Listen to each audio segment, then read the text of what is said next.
Good afternoon, Chris Pritchard. First guy on the show. And he's already shared. Incredible. I love it. Hey, this is Hank Linderman. Welcome to Getting Angry once again. I'm your Democratic nominee for Congress here in Kentucky's 2nd District. Remember, 21 counties: Davis, Hardin, Warren, Bullitt, Nelson, Barron, Boyle, Meade, Mercer, Breckenridge, Grayson, Hart, Hancock, LaRue, Washington, Garrett, Jessamine, Greene, Edmondson, Butler, Spencer. I've been to all of them. I've got friends in all of them. And this is a district that I think is just one of those places that has not been paid attention to as much as it needs to be. You know, this is the home of the Everly Brothers. They're from Bowling Green. It's the home of the Corvette. It's the home of bluegrass music. Now, there's some that would argue with that. They're wrong. This is the home of Mammoth Cave and the Hidden River Cave. It is the location for Fort Knox, and it's also Abraham Lincoln's birthplace. This is a wonderful place, and it's the home of bourbon. This is the bourbon capital of the world. What a great district. And I sure love it here. And I love the people that live here, my friends, my neighbors, and I love all of you. I'm glad you all are showing up. Looks like Cindy Braun is here. Cindy Braun Franklin is here. She's already shared. Chris has already shared. Fantastic. I just got back from an event with Amy McGrath, or one that was really an Amy McGrath event, and I went and showed up and put some signs up and met a lot of voters and said hi. And this was at the Breckenridge County Airport, and Amy flew a plane in and landed it herself. She flew, obviously she's a fighter pilot. It's not like, wow, she did this by herself. That's her job. That's what she does. And we had a great crowd. It was really wonderful to bump into folks. You know, I'm going to show you real quick a view of the lake here at Falls of Rough, Kentucky. Look at how lovely that is. And you can see the hammock is right there, a little bit of wind. It's a beautiful day. I can't wait to get back out there in a little bit. And you know, so that's what I've been up to. And now we've got a bunch of work to do, as always. We've got to look at these grim numbers because our nation is in a very difficult time. This is the most unusual year that I think any of us have experienced. And I don't care how young or old you are, this is probably the most unusual year of your life. And let's hope next year isn't as unusual, as exciting as, Anyway, well, I want to start to talk about, once again, we have to talk a little bit about the virus and talk about where we are number-wise. And here's the terrible news.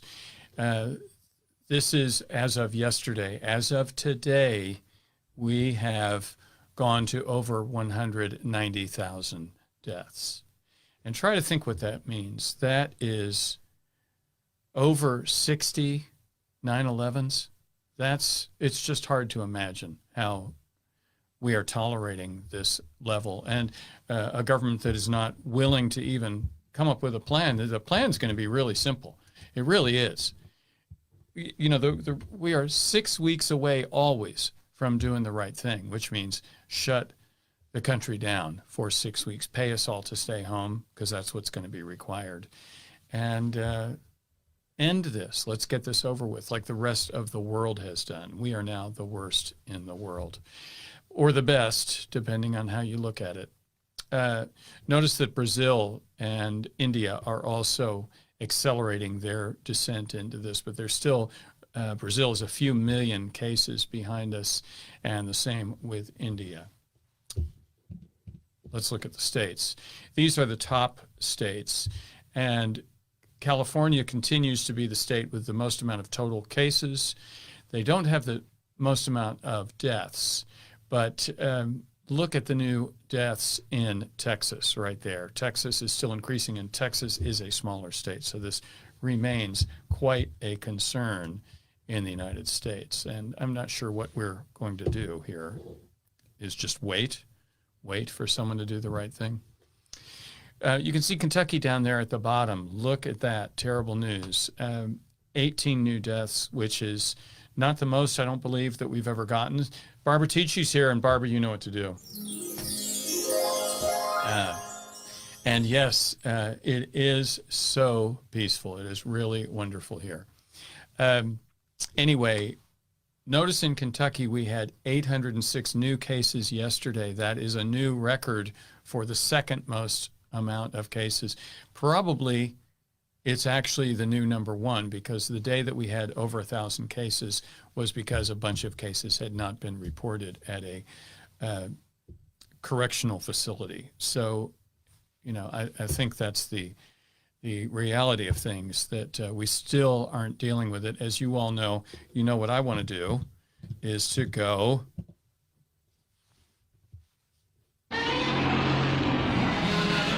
Godzilla. And I got a very interesting reach out from someone who had written a study on Godzilla. Godzilla turns out to be a very interesting character, and we will go into that. But Godzilla is a helpful creature. Godzilla is a creature warning us about paying attention to our environment and how important that is. That's the point of Godzilla. But anyway, well, let's go back to the things we really want to talk about today. And today I'm going to get a little bit deep. We don't have a guest today. But I want to get deep into something that I think is very, very important. So this is a story you may not have seen. I'll show you the headline. And the headline kind of says it all. It says U.S. tax dollars funded every new pharmaceutical in the last decade. We are told endlessly that corporations that, these pharmaceutical corporations, these massive corporations that make massive profits, they need to make those profits so they can develop new drugs. Well, guess what? Turns out they're not the ones doing it. So I'm going to read from this story, and like I say, I'm going to go pretty deep into this. Amid debates over costs and profits from a coronavirus vaccine, a new study shows that taxpayers have been footing the bill for every new drug approved between 2010 and 2019. The COVID-19 pandemic has transformed long-standing debates about the role of public and private sectors in drug discovery and development from questions of optimal policy to questions of life and death. On the one hand, it has dramatically demonstrated the public's dependence on biopharmaceutical companies for the discovery, development, manufacture, and distribution of drugs and vaccines that may quell the pandemic. On the other hand, the billions of dollars of public funding demanded by the private sector to pursue these products vividly illustrates the industry's reliance on public funding for the development of products that address the public's most pressing needs. Plain and simply, that means we've been paying the bill for their research. And this is something that probably comes as a surprise to a lot of us. It certainly came as a shock to me, because that's one of the justifications over and over again. Corporations that want to make decisions based on profit, you can kind of understand they're going to choose a drug that makes them a profit. And they've learned the best drug for them is a drug that they can get you on that costs a couple $1,000 a month that you're going to be on for the rest of your life. That's treatment. That's not cure. That's not prevention. That's what they want to do, is they get you on a treatment that they've got to sign you up for the rest of your life. And this is one big reason why our health care is so expensive. Anyway, back to this story. With support from the Institute for New Economic Thinking, we have recently completed a working paper examining the public sector investments by the National Institutes of Health that contributed to the new drugs approved by the FDA in the decade from 2010 to 2019. This work, which builds on an earlier study of drugs approved in the first part of the decade, provides a rich data set describing the role played by government in promoting new drug discovery and development. The scope of the public sector's contribution to drug discovery and development identified in this study is somewhat overwhelming. Somewhat overwhelming. Our analysis focused on identifying research that was funded and associated with 356 drugs that were approved during this decade. We also examined the timelines of clinical development, proxy measures. We identified 2.2 million published research papers and so on. So this was cited, this research was cited in 22,000 issued U.S. patents. By the way, this Institutes of Health, the National Institutes of Health, it was represented 332,000 fiscal years of research funding, amassing more than $230 billion. So get that into your head. 332,000 fiscal years of research funding at a cost of $230 billion. It's a little bit of money. $230 billion here, $230 billion there. Pretty soon you got some real money. Anyway, Cindy says, and yet they pass it off as the reason for their high pricing. Yes, indeed. You know, I think one of their arguments would be, well, look, we wouldn't even be making these drugs. We're going to make drugs, we're going to make Viagra because we make a lot of money on that. Make a lot of money on Viagra. And we'll make a lot of money on various drugs that we can hook you up to and make all kinds of profit. We don't really make so much profit keeping you from getting sick. We don't make so much profit preventing you from getting sick. Anyway, I'm going to move on here because we can get really deep into this. Anyway, there's a steady increase in the number of new drugs approved through this decade. And they identified NIH funding for research associated with every one of these drugs or their biological targets. 41% of these drugs were categorized as being first in class, meaning that they were associated with a novel biological target or mechanism that was uncovered by basic research. In other words, NIH funding is associated with a robust pipeline of new drugs. Wow. And our analysis also suggests that the NIH is remarkably efficient at funding research that's utilized in the discovery or development of new drugs, commercialized and publicly available. For $230 billion, it's nice to know they're being efficient. Let's see what we got over here. Indicators suggest that the biopharmaceutical industry, which is largely enabled by government investments in basic research, is thriving. Spending on pharmaceuticals in that decade increased from 253 to 345 billion. So yeah, they're making lots of money. The increase in pharmaceutical sales has also generated enormous, there's that word again, enormous profits for the pharmaceutical industry. We showed that from 2000 to 2018, 35 large pharmaceutical companies had cumulative revenue of 11.5 trillion and net income earnings of 1.9 trillion. My goodness. That study also showed that large pharmaceutical companies had median net income margins of almost 14%, 13.8, significantly greater than that of other large corporations in the Standard & Poor 500. They're more like 7.7%. Amazing. 14%, income margin. I think that's the word for profit.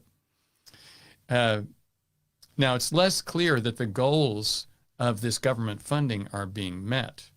Whether the government obtains sufficient rights in federally supported innovations to meet the needs of the government and protect the public against non-use or unreasonable use of inventions. Now, let's talk about non-use.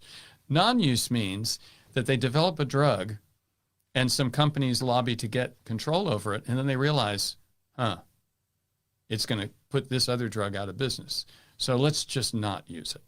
So non-use is a problem as well. And even if it's a company that just decides they don't want to do it for various reasons, non-use is not a good thing for a drug that's been developed in this case. So that's a problem. And they say that they've got several concerns. And one of the concerns is that, let's see, I'm going to look for this. Indirect measures of managing this may be inadequate. In other words, they are using indirect methods to manage these corporations that make these drugs, that profit off these drugs. And these indirect methods are inadequate, that more attention should be paid. This is a subtle way of saying, folks, you're going to have to put some different people in Congress. You're going to have to put some different people in government to wrangle these pharmaceutical companies and get them under control. Of course, they spend trillions of dollars. I'm not going to say trillions, billions of dollars electing congresspeople like Brett Guthrie, the guy I'm running against. He's number 3 in the Congress in terms of how much money he takes. And it also means, we have to balance. Corporations need to make a profit, but there's a risk and reward thing that goes on here. The public is financing it. They need to get, for their risk that they're paying for, they need to get some reward too. And these are going to be hard choices to make because corporations want to make a profit. But in the era of a pandemic, we can't afford to have sick people. So I think that's basically all I can tell you about that today. Now, I've been having some fun with the game we've been playing called Name That Republican. And I thought it would be fair to talk about a great Republican. And let's see if we can get a look at a great Republican. Well, actually, we showed his picture earlier. And but first, I want to play you some of his quotes. So if you don't already know who this is, listen to this person and see if you can guess name this Republican. We have been compelled to create a permanent armaments industry of vast proportions. Okay, I'm going to play another one. In the councils of government, we must guard against the acquisition of unwarranted influence, whether sought or unsought, by the military-industrial complex. Some of you that are older, like me, will recognize some of the phrasing that's going on there. But if you're not someone who's familiar, keep listening. This is a great Republican, and it's going to make you wonder what happened to the great Republicans. Our military organization today bears little relation to that known of any of my predecessors in peacetime, or indeed by the fighting men of World War II or Korea. We have a correct answer. Dave Schmidt has guessed Ike, and nice guess, or actually, I get the feeling you knew. Now, I want to keep listening to these because it gets deeper.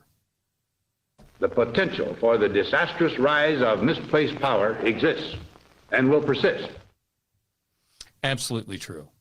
And that is certainly, oh, look, well, I'm sorry to be crowding Ike's face there. I don't mean to do that. Maybe I'll disappear.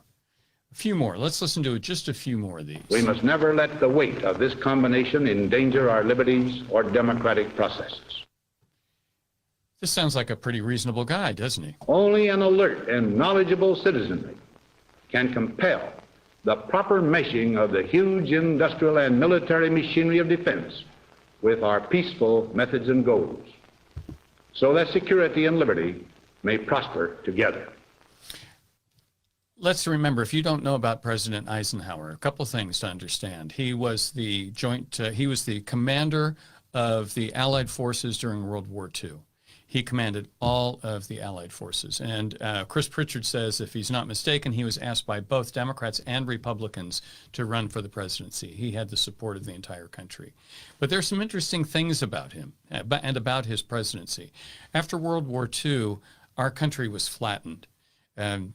We had huge debts. We had just finished a war. We were bringing soldiers home. And the economy was in a shambles. It had been quite difficult to go through that war. And as we rebuilt the economy, one of the things that we had to deal with was this massive debt. And so during President Eisenhower's presidency, we had a high marginal tax rate. This meant that after you earned your first, I believe it was $10 million, every dollar past that, you got taxed at 90%. That seems like a lot of money. And these days, can you imagine Republicans agreeing to a 90% marginal tax rate, even if it was after your first 50 million, But what this did had an interesting effect. It meant that CEOs who normally have a lot of leverage over a company and they want to get paid more and more and more, and if there's no limits, they'll just keep asking for more. And if they've got enough leverage, they can often convince a company to give it to them. But during Ike's presidency, during the 50s, the companies could basically say, look, you're at your limit. If every dollar we give you over this 10 million we're already paying you is going to wind up 90 cents is going to go to the government. Let's do this instead. Let's pay our people a little bit more. Let's invest in some more factories. Let's invest in some research and development. And this led to a massive increase in economic well-being in the country. It was the greatest economic growth that the world had ever seen. And it also resulted in growth that was shared with ownership, management, and labor. And this went on until just about till 1980. And that's when that bargain got taken apart. And it's also, by the way, when you look at Dwight Eisenhower, you know, Bernie Sanders used to get called a socialist, and he still does. And when they asked him about his tax rates and this sort of thing, and he said, I stand with that radical socialist, President Eisenhower. So he's a radical socialist. Now, I want to draw one more comparison just to see what has happened, because President Eisenhower was a great Republican. He really was. And there are other great Republicans, and I'm going to look for them. In fact, I want to ask all of you that are watching this, please do me a favor and make some suggestions for people you think are great Republicans. And if you can find some quotes on YouTube, put them in the comments. I'll look at them and grab some quotes about people we think are great Republicans. By the way, great Republicans usually are great Americans. We are coming up on an election where our current president, and I don't want to play the button right now, I'm not feeling that entertained by it at the moment, so I apologize to Barbara in advance. With a president who is claiming he may not leave office, that he may not respect the will of the people. He actually encouraged yesterday voters in North Carolina to vote twice. This is against the law. It's illegal to vote twice. Don't do it. If you've already voted by mail, don't do it. So I'm going to play you what President Eisenhower said at the end of the speech about the military-industrial complex, and it was right before he was to leave office. So let's listen to that. Now, on Friday noon, I am to become a private citizen. I am proud to do so. I look forward to it. Thank you, and good night. That's how a great Republican left office at the end of his 2 terms. Here's what we're looking at. Can you give a direct answer? You will accept the election? I have to see. Look, I have to see. No, I'm not going to just say yes. I'm not going to say no, and I didn't last time either. One more time for President Eisenhower. Now, on Friday noon, I am to become a private citizen. I am proud to do so. I look forward to it. Thank you, and good night. That is a great Republican. That right there is a great Republican. Well, look, thank you all for being here. I'm so honored that I get a chance to speak with you. I really appreciate all your support. And the election begins today. Everybody, you know, I forgot. There's a story I'm going to tell you real quick. I went to the University of Louisville. In my first year, I was a political science major. And my first year, my first semester, I got straight A's and 1 C. And 1 C was in a Eastern European history course, a 20th century European history course. It was taught by Dr. Sutton. The first day in class, Dr. Sutton said to us all, if you show up every day to class, if you complete all the assignments and do all the reading, you will fail this course. And when I took my C into my advisor, the wonderful Phil Lemley, I hope Phil is still alive, but I don't know if he is, he looked at my straight A's and 1 C and he said, you got a C from Sutton? And I said, yeah. And he goes, that's great. He was thrilled. Now, the reason I tell that story is because we all need to understand that if we vote, if we contribute a little bit of money, if we post some things on Facebook, it's not going to be sufficient. We will not succeed.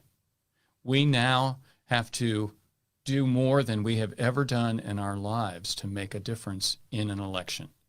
That means doing things like talking to your neighbors, bringing it up at Thanksgiving dinner. Well, actually, the election will be over by then, but bringing up the issues with your neighbors, finding people that don't vote and get them to vote. You know, in 2016, almost 45%, I believe, of the people who were eligible to vote didn't vote at all. That was the biggest group. That was bigger than the people who voted for Hillary Clinton and the people who voted for Donald Trump.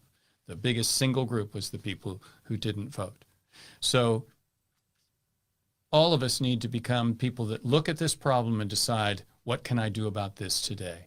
Because none of us want to wake up in whatever time it takes to count the votes and say, oh, I should have done more. Should have done more. Understand, this could take a week. This could take 10 days for us to count the votes in this election. Please get yourselves registered. If you're not already registered, get registered. And if you need to file for an absentee vote, do it today. You can do this all today. Get going on it. When you get that vote, presumably there will be boxes at the courthouses where you can drop your vote off. I spoke to a postal employee today who said, that's what I would do because the mail is slowing down. They are doing whatever they can. The Trump administration is doing whatever they can to prevent your vote from being counted. So understand, it really is up to you. It's up to all of us, but every one of us has to become a self-starter about this. Okay, enough of that. I'm going to put up my favorite picture, which is, kind of becoming my symbolic spirit animal for this election. You know him, you love him, Godzilla. And thank you all for being here. I'll be here tomorrow. Tomorrow's Friday, the last day of the week that I'm doing these. I'm looking forward to seeing you. Remember, we've got every reason in the world to be angry. We need to do the right thing. We don't want to be damn fools. We want to prepare to do the right thing. Right now, today, tomorrow, and on the. See y'all tomorrow.